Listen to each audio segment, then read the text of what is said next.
வானிலை தொடர்பான ஒரு அண்மை செய்தி. தமிழகத்தில் அடுத்த 3 மணி நேரத்திற்கு 17 மாவட்டங்களில் மிதமான மழை பெய்ய வாய்ப்பிருப்பதாக வானிலை ஆய்வு மையம் தகவல் தெரிவித்திருக்கிறது.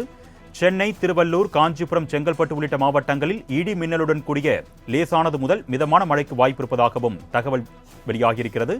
அந்த வகையில் தமிழகத்தில் அடுத்த 3 மணி நேரத்திற்கு 17 மாவட்டங்களில் மிதமான மழை பெய்யக்கூடும் என்று வானிலை ஆய்வு மையம் தகவல் தெரிவித்திருக்கிறது. அண்மை செய்தியாக நாம் பார்த்துக் கொண்டிருக்கிறோம். இது குறித்த கூடுதல் விவரங்களை செய்தியாளர் ஷெலினா வழங்க நாம் கேட்கலாம். வணக்கம் ஷெலினா, வானிலை ஆய்வு மையம் தரப்புல தகவல் தெரிவிக்கப்பட்டிருக்கிறது, தகவலை சொல்லுங்க. மேற்கு திசையின் காற்று வேக மாறுபாடு காரணமாக தமிழகத்தை பொறுத்தவரையிலும் அடுத்து வரக்கூடிய 5 தினங்களுக்கு லேசானது முதல் மிதமான மழைக்கு வாய்ப்பிருப்பதாக சென்னை வானிலை ஆய்வு மையம் தெரிவித்திருந்தது. இந்த நிலையில் நேற்றிலிருந்தே தொடர்ச்சியாக நேற்று இரவிலிருந்து சென்னையை பொறுத்தவரையிலும் ஆங்காங்கே லேசானது முதல் மிதமான மழையும் ஓரிரு இடங்களில் கனமழை என்பது பதிவாகி இருக்கிறது.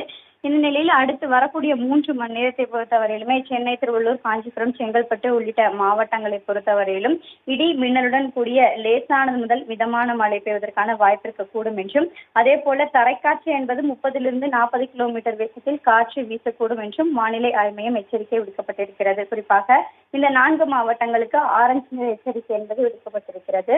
அதே போல திருவண்ணாமலை, கடலூர், விழுப்புரம், கள்ளக்குறிச்சி, வேலூர், ராணிப்பேட்டை, திருப்பத்தூர், தருமபுரி, சேலம், தஞ்சாவூர், திருவாரூர் உள்ளிட்ட மாவட்டங்களை பொறுத்தவரையிலும் தமிழகத்தில் அடுத்த 3 மணி நேரத்திற்கு லேசானது முதல் மிதமான மழை பெய்வதற்கான வாய்ப்பு இருக்கக்கூடும் என்றும் வானிலை ஆய்வு மையம் எச்சரிக்கை விடுக்கப்பட்டிருக்கிறது.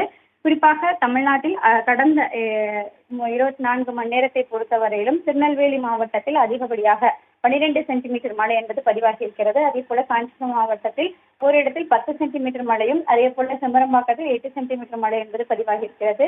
சென்னையை பொறுத்தவரையிலும் அண்ணா பல்கலைக்கழகத்தை பொறுத்தவரையிலும் 8 சென்டிமீட்டர் மழை என்பது பதிவாகி இருக்கிறது. விவரங்களுக்கு நன்றி ஷெலினா.